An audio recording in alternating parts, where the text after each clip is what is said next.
What happens if you see these faces in your dream? If you see a beautiful and smiling face in your dream, then it is a good dream for you.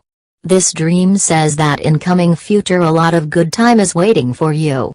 To see an ugly, dirty or angry face indicates that you are going to face a lot of problems in near future.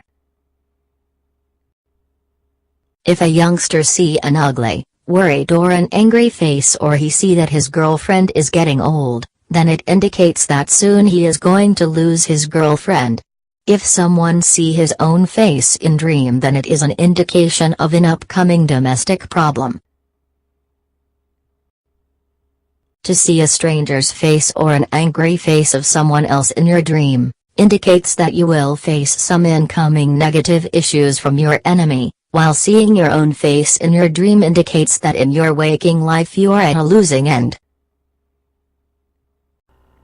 Please subscribe to our channel and don't forget to hit the bell button. In this case, you will get the latest information about our new videos. Thank you very much.